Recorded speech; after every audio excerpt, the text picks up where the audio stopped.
I want to talk a bit about your reading habits because it's quoted in newspapers and magazines that you sort of demanded from a pretty early age to have all the newspapers ready for you each Saturday to go through and read them. Can you tell us about that story? That you pretty young decided that you were going to read a lot and study everything basically you could get your hands on. Yeah, to clarify, I didn't demand to have them ready for me though, because that wasn't the way it was. So I had a fight with my parents because I remember we subscribed to one newspaper, and that was Adresseavisen. And I said to my parents, but on Saturdays I really would like to read the Oslo papers, like Aftenposten and Dagbladet. And I remember my father said to me, no, Aftenposten is just a local paper for Oslo, so that we can't use money on.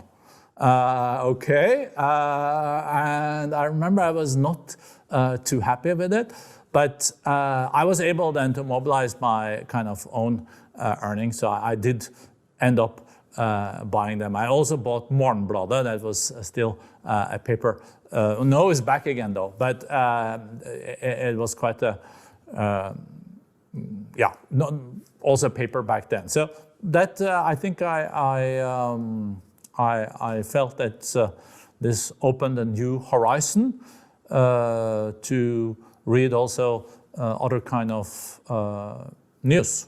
But then I later on found out though that in the library in Trondheim Centrum, at Folkebiblioteket, there they had all the newspapers every day. So it was possible to just bike down there and read them there for free.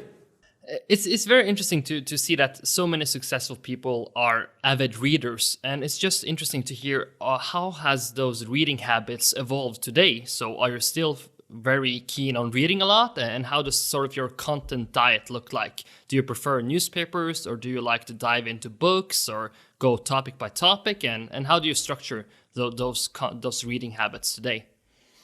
Yeah, that's a good question. Later on when I became a teenager and in high school, I started to read The Economist. I got it recommended by some friends, and since I was like 15 years, I've read The Economist every week, and that I do continue with. I find it still as if you're going to read one thing during a week, I still would do The Economist, because it's so comprehensive. It also summing up the week, but it also has, of course, really a good coverage of international current affairs.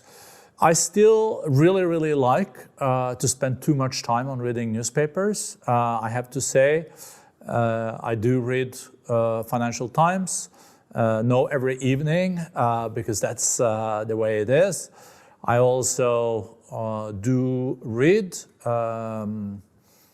some of the US ones. I do read New York Times, Washington Post, and I also skim through Wall Street Journal. These are the international papers I look at. And then, of course, I'm not able to get rid of my old habits with the Norwegian papers though. So I do read a couple of them also in the evening before going to bed.